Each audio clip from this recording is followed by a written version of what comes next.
I told you we don't have time for this, just leave him. The words slammed into the air like a door slamming on a heartbeat. Rufus, a golden brown retriever mixed with tired eyes and a graying muzzle, stood by the back of the SUV, wagging his tail with quiet hope. He didn't know they were arguing about him. He only knew they'd stopped for gas. And this was his favorite part of road trips, when Max shared chips with him and Olivia leaned over the seat to scratch behind his ears. But this time, no one looked at him. Lena hesitated, hand still on the leash. Her fingers were trembling. We said forever, David, she whispered, barely audible. We promised the kids, we promised him. David rolled his eyes, already behind the wheel. He's old, he can't keep up. It's better this way, he won't even know. He's just a dog. But Rufus did know. When Lena unclipped the leash, pretending it was for a bathroom break, and walked back to the car empty-handed, he tilted his head. When the door shut and the engine started, he stood. When the car rolled forward, then away, then disappeared behind a curtain of road dust and silence, Rufus sat down, tail still. For the first time in hours, the heat rose. Cars came and went.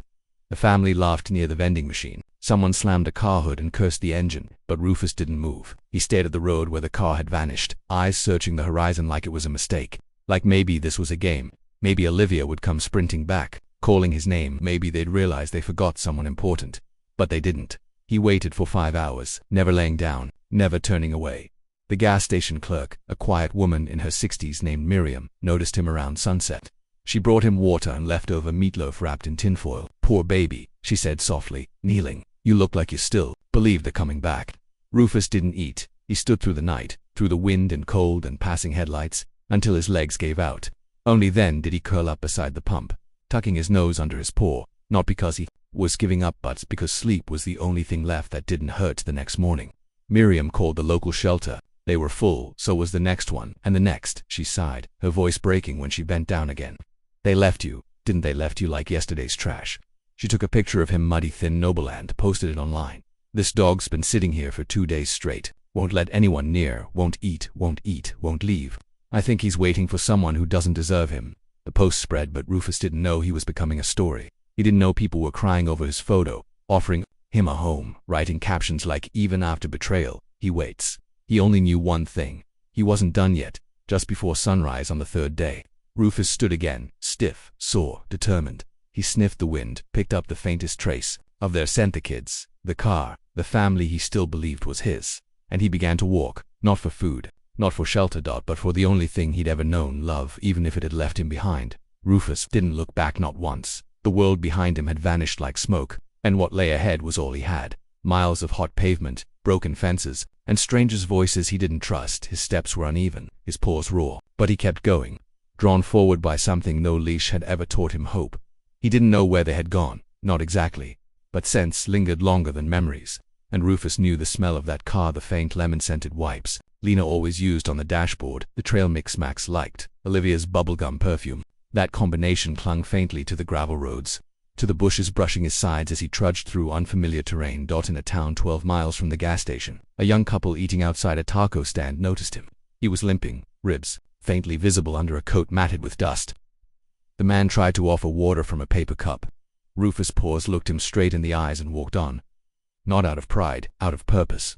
That night, he slept under a rusted trailer. The stars blinked through a cracked window above him, and somewhere far away, coyotes howled. Rufus didn't move. The world could be dangerous, but he'd already faced the worst thing a dog could, being forgotten by the ones he loved. Meanwhile, across state lines, Lena couldn't sleep. 3 nights of twisting in bed, imagining the shape of Rufus curled alone in the dark, waiting. Max had stopped asking where he was.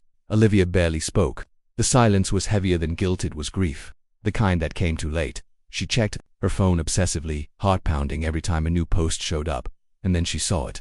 A photo, grainy, taken from inside a truck. A dog, unmistakable even under the dirt and shadows, walking along Route 92. The caption read, "Anyone missing? This dog, he's been walking alone for miles, won't let anyone close, keeps following the road like he's looking for someone." Lena's breath caught. She enlarged the image, fingers trembling. It was him. Oh my God, he's still looking for us. She dropped the phone and sat on the floor, sobbing for the first time since they'd driven away. In the morning, she started calling shelters, local pages, volunteer networks. She posted the photo. She offered a reward, not for capture. She clarified, just help, just someone to watch out for him, feed him, keep him safe, until she could get there, because this time, she would. Rufus, unaware of the storm he was stirring, kept moving. He crossed open fields, ducked under barbed wire, and past roads lined with barking dogs behind fences. He didn't bark back. He didn't even flinch. It was as if his soul had gone quiet, tuned to only one frequency, one destination. By the 5th day, he was slowing. His injured paw had swollen. He could barely put weight on it. A kind woman named Tasha spotted him curled behind a dumpster behind her thrift store. She approached slowly, speaking low, offering boiled chicken in her hand. Rufus didn't growl. He didn't move. He just looked at her, eyes glassy, as if asking a single question. Did they send you? Tasha fed him, stayed nearby all night, and posted his photo to a rescue group. It reached a woman named Rachel in New Mexico in animal transport, a volunteer who immediately recognized him from Lena's desperate plea online. By the next morning, Rachel was on the road with a crate, blankets, and soft eyes full of purpose. She found him lying in the same spot, too weak to stand, tail thumping softly when she approached. She crouched down, whispered, "You did enough. Let us take it from here." And for the first time in days, Rufus closed his eyes, not because he was giving up, because someone had finally come for him. Back at home, Lena got the call at 7:03 a.m. Rachel's voice cracked. "He's safe. He's alive. But he's tired. He really fought to get back to you." Lena broke. Not with panic, but with a release she hadn't let herself feel in days. She packed the kids in the car within minutes. They drove 7 hours straight, barely stopping. When they finally arrived at the vet clinic where Rufus had been taken, the reunion didn't need drama. He heard their voices before they even entered the room. His head lifted weakly. The tail moved once, then twice. And when the door opened and Olivia dropped to her knees, calling his name, Rufus used every last bit of strength in his aching body and dragged himself forward. He collapsed into her arms. No barking, no crying, just stillness. But it said everything. He had made it. He had found them, and no one, not even time or betrayal, would take him away again. The vet said he was lucky to be alive. Rufus had walked over 200 miles in scorching heat with a torn paw, sunburn on his ears, and joints so inflamed that even lying down hurt. But despite it all, he had survived. Not just survived, returned, and now wrapped in warm blankets on a padded bed inside the family living room. He was home again. But home didn't feel the way it used to. Something sacred had been broken, and everyone in the house could feel it. Lena sat on the floor with him that first night, watching him sleep. His breathing was shallow, his ribs still showing, but there was something new in his rest safety. She gently stroked the top of his head, whispering, "I don't deserve you. None of us do." And in that fragile silence, something inside her shifted. The kids tried their best to return to normal. Olivia brought her art supplies and quietly began sketching again. Her latest drawing showed Rufus standing in front of a car, as if blocking it from leaving. Max, a little more withdrawn, hovered nearby with his favorite storybook. He read it aloud every night to Rufus, not because the dog understood the words, but because Max needed to say them. It was his way of apologizing.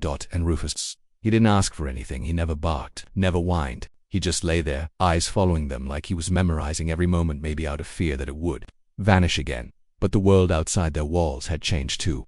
Rufus's story had gone viral while he was still on the road. Photo of the dog who refused to be left behind had spread across news channels, rescue forums, and social media. When people learned he had found his way back on foot, alone, injured, something exploded online.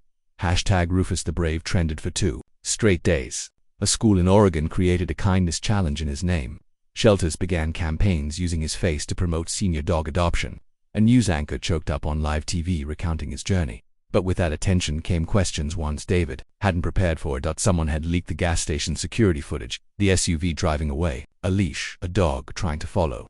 The clip was silent, but the image screamed loud enough. David tried to deny it at first, claimed they thought Rufus had run off, but the internet didn't forget. Comments poured in.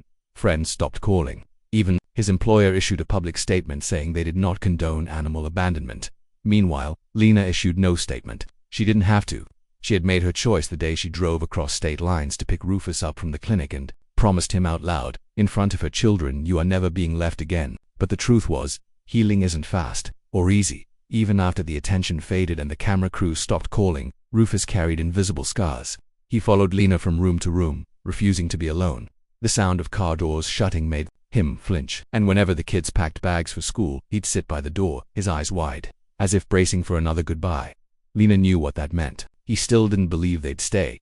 So she started a routine. Every morning before school, she sat beside him, holding his paw, and whispered, "We always come back." Every night, she kissed his head and said, "You are home, forever." And, slowly, something softened. Rufus began walking without limping. He wagged his tail when Max came down the stairs. He followed Olivia into the garden and lay beside her while she drew pictures of clouds and dogs with wings. He barked for the first time in weeks at a squirrel and everyone laughed. So hard they cried. But the most unforgettable moment came. 3 weeks later, at a local rescue fundraiser, the shelter had invited Lena and Rufus to speak, hoping to raise awareness for abandoned pets. At first, Lena declined. The story still felt too raw, too personal, but the kids begged her to go. They wanted people to see what love and regret and second chances could look like, so they went. The community center was packed. People clapped when they entered. Kids held signs. One read, "You didn't give up, so we won't either."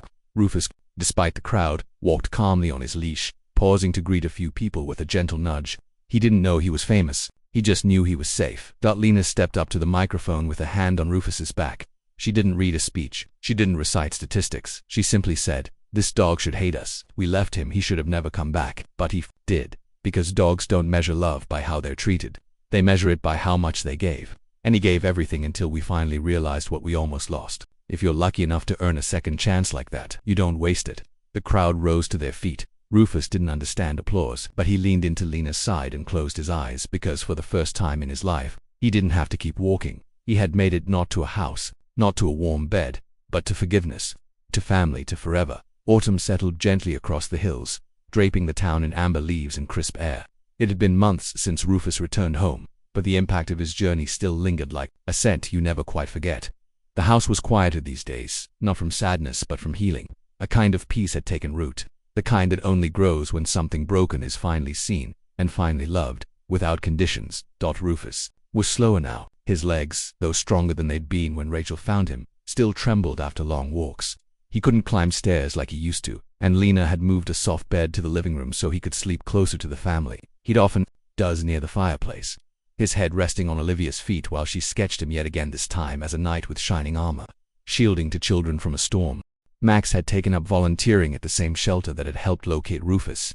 He didn't talk about it much, but one day he came home with red eyes and hugged his mother longer than usual. He whispered, "There was a dog there, like him, left behind. I sat with her for an hour, I think she stopped shaking because I told her about him." Lena smiled, though her eyes welled up. Rufus hadn't just returned. He had ripened the heart of this family, deepened it, made them more human. But life, as it always does, brought new challenges. One evening Lena came home from work to find Rufus breathing heavily on the porch. His chest rose unevenly, and his eyes, usually full of tired warmth, were glassy, unfocused. He didn't lift his head when she knelt beside him. A quiet panic bloomed in her chest. She rushed him to the vet, Olivia riding in the back seat with Rufus's head cradled in her lap, whispering over and over, "You're okay, we're here." The diagnosis was gentle, but final. His heart was weakening. The long walk, the trauma, his age, all of it had left invisible damage that no surgery or medicine could reverse. The vet gave Lena a quiet timeline, weeks, maybe a couple of months. Enough time to say goodbye, but not enough time to feel ready. Lena broke down that night in the kitchen once the kids were asleep. She hadn't cried like that since the day she realized what she had done leaving him. And now, when she had finally made it right, the time was slipping again. But this time she didn't run from it. Instead, she leaned in. Every morning Rufus got to sit in the sun a little longer. He got hand-fed chicken and bone broth, homemade by Olivia. He got soft lullabies from Max before bed. Strangers still sent letters. One included a handmade quilt embroidered with the words, "You taught the world to come home." And Lena, she told him stories. She would sit with him each evening, her voice soft and steady, recounting every moment they'd lived, good, bad, and broken. She told him how he'd changed her, how he had taught her that love wasn't something you say, it's something you walk back for, something you earn again one night. She found him watching the stars. She joined him on the porch and sat beside him in silence. His breath was slow but peaceful. She whispered, "You don't have to fight anymore, baby. You already made it. You already proved everything." He leaned into her, didn't move, didn't need to, that night, as wind whispered through the trees, and the house behind them glowed with the kind of light only love can give off. Rufus didn't seem tired. He seemed ready, not because he was leaving something behind, but because he had made sure finally that nothing would be left broken when he did. It happened quietly, just as the sun began to rise. The air was cool, touched with the softness of a morning that hadn't yet fully woken. A gentle orange glow spilled across the porch, casting long shadows over the old wooden boards where Rufus lay curled. Lena sat beside him, her hand resting lightly over his ribcage, feeling each breath slower now, more fragile, like a flame trying to stay lit in the wind. She had stayed up all night, not because she was afraid, because she knew Rufus's eyes opened once more. They found hers, clouded but calm, still loyal, still trusting. And then, without a sound, his body gave one last breath. His chest fell. His soul, the one that walked over 200 miles just to come back to the people who left him behind, finally let go. Lena didn't scream. She didn't sob. She just bowed her head, held his face in her hands and whispered, "Thank you for everything." Later that morning, Olivia and Max stood in the garden holding one another. Max had wrapped Rufus's old blanket around his shoulders. Olivia carried a small box filled with drawings, each one a memory, a moment, a piece of him they couldn't afford to forget. They buried him beneath a tree that shaded the house. Each afternoon, the same one where he used to nap while they played. The wind rustled the branches above, as if nature itself had paused to mourn. Lena placed his collar on a stone she carved herself. It read, "Rufus, you walked home, and in doing so, you brought us back to life." But Rufus's story didn't end there. News of his passing spread faster than expected. The shelter where Max volunteered held a candlelight vigil. People came with candles, photos, and their own rescue dogs. One woman drove from 3 towns away just to say, "He reminded me to believe in second chances again." A filmmaker who had been quietly documenting Rufus's journey from the beginning released a short tribute. It wasn't polished or overproduced, just simple clips. A dog walking alone, waiting, coming back, healing, and finally, resting. It reached millions in days, but perhaps the most powerful tribute came not from a screen or a crowd, but from a little girl in a school Lena had once visited with Rufus. She mailed a letter weeks later. It read, "Dear Lena, I used to think love was something you feel, but after hearing about Rufus, I think love is something you do. I want to love like he did, even when it hurts." And that was the truth of it. Rufus wasn't remembered for his breed, his tricks, or even his loyalty alone. He was remembered because he chose love when he had every reason not to. He didn't just return home. He returned to the ones who failed him, and in doing so, he taught a world too busy, too hardened, too fractured, that sometimes the strongest hearts come in the quietest forms. He taught us that real love doesn't abandon. Real love walks. Bleeds. Waits. And sometimes forgives even when it shouldn't have to. Years later, Max would give a speech at his college graduation. He mentioned a dog, not by name but by legacy. He said, "The greatest lesson I ever learned didn't come from a person. It came from someone who couldn't speak but walked through hell just to remind me what loyalty means." And Olivia, now an artist, painted murals in animal shelters. At the bottom of every piece was a small golden retriever in the corner, watching, waiting, and Lena. She continued speaking, quietly, gently, always ending with the same sentence. The one that had come to define Rufus's legacy. He didn't come back because we deserved him. He came back because he loved us anyway. And love like that never dies, it echoes.